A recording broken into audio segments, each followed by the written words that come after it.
আসসালামু আলাইকুম। আসাদ বাদশা হাউসে আপনাদের সকলকে স্বাগতম। আপনাদের মাঝে আবারও আজকে ভিডিও নিয়ে চলে আসলাম। তো আজকের ভিডিওটি হচ্ছে যে আমি আমার যে সকল পাখি আছে এই পাখিগুলোকে ব্রিডিং বক্স দিব। তো ব্রিডিং বক্স লাগাতে হবে বা ব্রিডিং বক্স দিতে হবে। এদের ব্রিডিং সেশন চলে আসছে মোটামুটি। তো সেক্ষেত্রে পাখিগুলোর জন্য ব্রিডিং বক্সের অর্ডার দেওয়া হয়ে গেছে। তো অর্ডার দেওয়া হয়ে গেছে কোন পাখির জন্য কোন সাইজের ব্রিডিং বক্স লাগে এ নিয়ে ছোট্ট আপনাদের সামনে একটা ভিডিও নিয়ে আসবো। আর কোথায় ব্রিডিং বক্স পাওয়া যায় বা কার সাথে যোগাযোগ করলে পাওয়া যাবে এইভাবে বিস্তারিত আমি আপনাদের সামনে নিয়ে আসবো। তো এখানে যে খাঁচাগুলো দেখতেছেন, আমার এই খাঁচাগুলো প্রতিটা খাঁচাতে আমি ব্রিডিং বক্স লাগানোর জন্য ব্যবস্থা করে নিয়েছি। এখন আমার যেহেতু পাখির খাঁচাটা এইরকমভাবে ফ্রন্টে, আমার খাঁচাটা এখানে ফ্রন্ট। এখন আমি একটা ছোট্টভাবে দেখাই। এখানে একটা কিন্তু দেখেন, আপনারা খেয়াল করলে দেখবেন যে আমি একটা বড় গেট করে নিয়েছি। এটা আসলে অ্যাকচুয়ালি কবুতরের জন্যই ছিল, আমি আগের ভিডিওতে বলছি। তো এটা হচ্ছে সেই গেট, একটা গেট, এটা অনেক বড়। এখানে আছে, এই দিকে আছে 30 ইঞ্চি, 30 ইঞ্চিতে এইদিকে আছে 10 ইঞ্চি, আর এইদিকে 10। বাকি অংশে এই গেটটা দেওয়া আছে। তো এই গেটটাতে অনেক কাজ হয়, যেমন ভেতরে কখনো লাঠি চেঞ্জ করতে হলে লাঠি চেঞ্জ করি, বা পরিষ্কার করতে হলে সুবিধা হয়, পাখির খাবারের থালা দিতে সুবিধা হয়, বা পাখিটা চেকিং করতে ধরতে সুবিধা হয়। শুধু আমার এই খাঁচার ক্ষেত্রেই না, আমি রিসেন্ট যে খাঁচাগুলো বানাই ওগুলোর ক্ষেত্রেও এরকমভাবে এক্সট্রা গেট বানাইনি। তো এটা ক্লোজ থাকে আর কি, এটা প্রয়োজন পরে শুধুমাত্র বড় কিছু করলে খাঁচার ভেতরে। এরপরে চলে আসি, এখানে কিন্তু আরও একটা এক্সট্রা, এই যে দেখেন গেট আছে, এটা হচ্ছে পকেট গেট। এটা প্রয়োজন পড়ে আমার, যেমন পাখিটা অনেক সময় ওড়াউড়ি করলে সেক্ষেত্রে আমি যদি এখান থেকে এভাবে খাবার দিয়ে দিই বা পানি দিই, শুধু হাতটাই ঢুকাতে হবে। এ ব্যতীত পাখিটা যে উড়ে, আমি যদি বড় গেটটা খুলি অনেক সময় উড়ে বের হয়ে চলে আসে। তো বের হয়ে চলে আসাটা একটা ঝামেলার কাজ। যতই আপনি নেট দিয়ে চারি সাইড ঘেরা থাকুক, তারপরে একটা ঝামেলার পাখি ধরা, আর পাখির গায়ে হাত দিতে হয় না। আমি আমার খামারের পাখিগুলো ধরি না, কারণ ওদের সৌন্দর্য নষ্ট হয়ে যায়। এরপর আসি এই গেটটা দিলাম। তো এই যে পানি বা আদার ছোট্টখাট্ট কাজ করার জন্য এটা এখানের এই গেটটা ব্যবহার করা লাগে। এবার আসি পকেট গেটের ক্ষেত্রে। পকেট অর্থাৎ ব্রিডিং বক্স ঝোলানোর জন্যে পকেট গেটওয়ের প্রয়োজন পড়ে। এই যে এখানে আপনাদের দেখাই, এখানে এক্সট্রাভাবে পকেট গেটটা বানাই নিছি।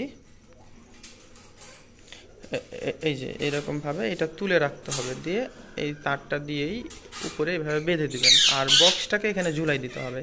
তো আমি কিছুদিন পরে যখন বক্স এখানে আমি ঝুলাই দিব, কি সিস্টেমে ঝুলাতে হবে এটার উপরে ভিডিও তো আমি অবশ্যই করব, ঝুলানোর ক্যাপাসিটিটা। আর আপনাদের অবশ্যই এই জায়গাতে পকেট গেটের উপর থেকে কমসে কম এখানে 3 থেকে 4 ইঞ্চি আপনাদের এই ইয়াটা রাখতে হবে, গ্যাপটা রাখতে হবে, যেন আপনার এই পকেট গেটটা যেন উপরে চাঁটতে, মানে তুলে দিতে পারেন, এইভাবে যেন তুলে দেওয়া যায়।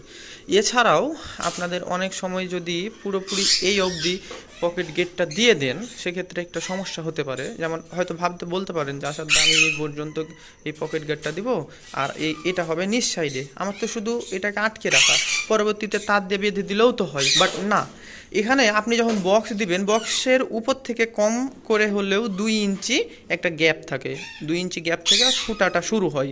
তাহলে 2 ইঞ্চি গ্যাপ থেকে যদি ফুটাটা শুরু হয়, তাহলে সেক্ষেত্রে হবে কি যে আপনার এই বক্সটা উপরে চেড়ে যাবে, এইভাবে উপরে চেড়ে যাবে। তাহলে উপরে চেড়ে গেলে এটা তো হচ্ছে ট্রের জায়গা, পরবর্তীতে আপনি এখানে ট্রে ঢুকাতে পারবেন না, তখন ওই বক্সের কারণে অনেক সমস্যা হবে। হ্যাঁ, আচ্ছা, এখন বলতে পারেন যে আসাদ ভাই আপনি খাঁচাটার ফ্রন্টে আপনি বক্স দিয়েছেন, সাইডে কেন দেন নাই? তার একটা উদাহরণ দিই। আমার এই খাঁচাটা আজকে মোটামুটি এখানে 6টা পাট আছে, মানে 6টা খোপ আছে। হ্যাঁ, যাকে বলে কবুতরের খাঁচার ক্ষেত্রে যেটা বলে যে 6টা খাঁচা আছে।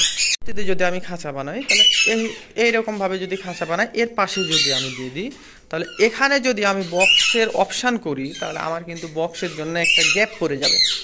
বক্সের জন্য একটা গ্যাপ পড়ে যাবে, সেক্ষেত্রে হবে কি যে আমার বক্সটা ব্যবহার করতে অসুবিধা হবে। হ্যাঁ, তবে এটা আমার ব্যক্তিগত, আপনারাও করতে পারেন, আপনার যেদিকে মন, এদিকে হোক, পেছনে হোক, সাইডে হোক।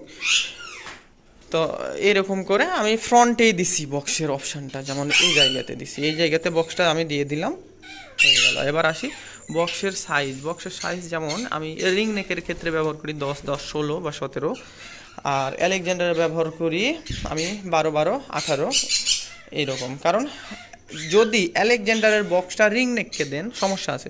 আলেকজান্ডারের বক্স যদি রিং নেককে দেন, তাহলে ওই ওই আপনার হয় কি যে রিং নেক ছোট পাখি, বা দেখা যাচ্ছে যে ওদের ছোট একটু জায়গা লাগে। আর যদি বড় বক্স দেন, সেক্ষেত্রে হয় কি যে বড় বক্সের ডিমটা মানে যেই সেই জায়গাতে চলে যায়, এক জায়গাতে নির্ধারিত নিয়ে বসে থাকে না। আর টিয়া পাখি বা রিং নেক এরা ডিম যদি কোনো জায়গাতে চলে যায়, সেক্ষেত্রে ডিমটাকে নিয়ে বসে থাকে না কবুতর বা মুরগির মতো করে। তো আপনাদের অবশ্যই এই জিনিসটা খেয়াল রাখতে হবে, যত চেষ্টা করবেন যেটা পারফেক্ট মাপ। এটা আসলে যারা দীর্ঘদিন পাখি পেলেও একটা অভিজ্ঞতা বা রিসার্চ করে কিন্তু এরকম পাওয়া গেছে যে হ্যাঁ এইরকম এই সাইজের বক্স দিলে এটা পারফেক্ট। আপনারা হুটহাট করে অনেকেই নতুন যারা, ভাই অনেক বড় বক্স লাগবে, অনেক বড় খাঁচা লাগবে, অনেক ছোট খাঁচা লাগবে, এরকম চিন্তা করলে হবে না। একটা নির্ধারিত মাপ আছে। এখন যদি আপনি রিং নেকের সাপোজ একটা বলি, আপনি লাভবার্ডকে যদি এখন আলেকজান্ডার বা রিং নেকের বক্স দেন, তাহলে কি হবে আপনি নিজে ভাবেন। বা কুনোরকে যদি আপনি আলেকজান্ডার বা রিং নেকের দেন, বা এই রিং নেককেই ককো বা ম্যাকাওয়ের যদি বক্স দেন, তাহলে কি হবে। ওই জন্যে একটা নির্ধারিত মাপ আছে। আলেকজান্ডারের জন্য 12, 12, 12, 18, আর রিং নেকের ক্ষেত্রে 10, 10, 16। তো চলুন দেখে আসি আমি যে বক্সগুলো বানাইতে দিছি আমার খামারের জন্য, আমার এই পাখিগুলোর জন্য। আরও রিং নেক আছে ওদের জন্য বানাইতে দিছি, তো চলুন দেখে আসি। জি, এই যে বক্স বানানো হয়ে গেছে।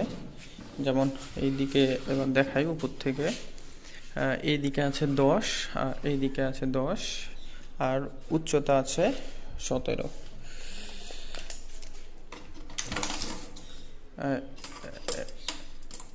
এই যে দেখেন এদিক থেকে 10, এটা ম্যাচিং করতে হয়তো একটু বেশি হয়, তাছাড়া 10ই।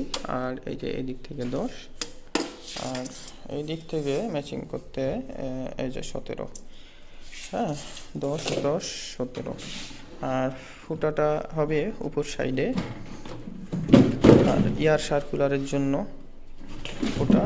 আর এই দিক দিয়ে পেছন দিক দিয়ে গেটটা সবসময় নিচে দিতে হয়, এটা জানেন। নিচে দিলে সুবিধা হয় এখান থেকে বাচ্চা চেকিং করা বা পরিষ্কার করার ক্ষেত্রে। আর উপরে দিতে হবে ফিরকি। এটা ওই পাশে থাকবে গ্রিল বা স্টিল, যেন এখান দিয়ে সহজে পাখিটা উপরে ওঠানামা করতে পারে। হেভি। তো অলরেডি আমার বক্সগুলো বানানো এখান থেকে শুরু হয়ে গেছে। আরও দেখাই, এই যে বক্স চলতেছে কাজ, আপনারা যে দেখলেন পাখির খামার, ওদের জন্য বক্স রেডি। এগুলো সব রিং নেকের বক্স চলতেছে, আলেকজান্ডার বক্স পরে আর কি, আগে রিং নেকের কাজ চলতেছে। আরও বক্সের জন্য কাঠ রাখা আছে, এই যে কাজ চলতেছে, একটা বড় কারখানা। তো ভালো থাকুন সবাই। এই বক্সগুলো রেডি হয়ে গেলে নিয়ে যাওয়ার পরে আমি আপনাদের আবার নতুন ভিডিও নিয়ে আসব। আর কিভাবে বক্স সেট করতে হবে, কোথায় কিভাবে ঝুলিয়ে দিতে হবে, ওগুলো বিষয় নিয়ে আবার নতুনভাবে আলোচনা করব। তো ভালো থাকুন সবাই। আসসালামু আলাইকুম।